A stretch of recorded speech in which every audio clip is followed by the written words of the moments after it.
السلام علیکم دوستو آج کی اس ویڈیو میں آپ کو بتاؤں گا کہ قیامت کے روز فرشتوں کو کیسے موت آئے گی۔ دنیا کے لوگوں میں بدقسمت ترین وہ لوگ ہوں گے جو قیامت کا منظر خود اپنی آنکھوں سے دیکھیں گے۔ اس روز یعنی قیامت کے دن سے پہلے ایک خوفناک آواز آئے گی جس کے خوف سے سب لوگ سب کچھ بھول جائیں گے۔ اس خوفناک آواز کے بعد سورج پھٹ جائے گا، تارے ٹوٹ جائیں گے، چاند بکھر کر ریزہ ریزہ ہو جائے گا اور زمین میں دراڑیں پڑ جائیں گی اور پہاڑ روئی بن جائیں گے، سمندر میں آگ لگ جائے گی، دنیا تہس نہس ہو جائے گی۔ پھر اس خوفناک آواز کے ساتھ پوری دنیا کو اللہ تعالیٰ موت دے دے گا۔ جب سب کچھ ختم ہو جائے گا پھر پہلے، دوسرے، تیسرے اور اسی طرح 7 آسمانوں تک سب کو موت آ جائے گی۔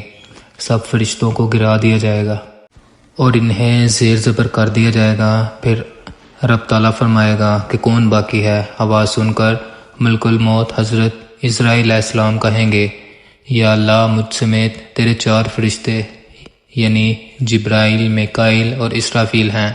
اللہ تعالیٰ فرمائے گا کہ جبرائیل اور میکائیل مر جائیں۔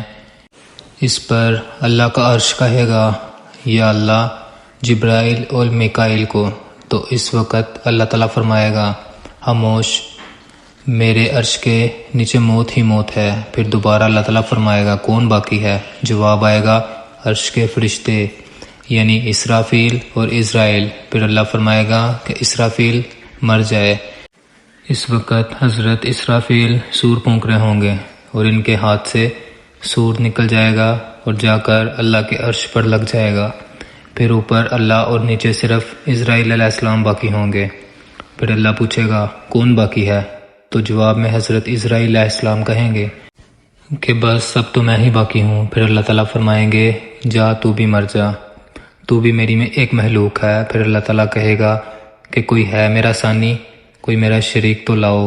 پھر اللہ تعالیٰ زمین و آسمان کو ایک جھٹکا دے گا اور فرمائے گا، میں یکتا ہوں اور میرا کوئی شریک نہیں۔ اللہ اکبر۔ اللہ تبارک و تعالیٰ سے دعا ہے کہ ہم سب کو ایمان والی زندگی اور ایمان والی موت عطا فرمائے۔ اللہ تعالیٰ ہم سب کو قیامت کی تیاری کرنے کی توفیق عطا فرمائے۔ اللہ تعالیٰ ہم سب کا حامی و ناصر ہو، آمین یا رب العالمین۔ آئی ہوپ آپ کو ویڈیو اچھی لگی ہوگی۔ Thank you so much for watching. اللہ حافظ۔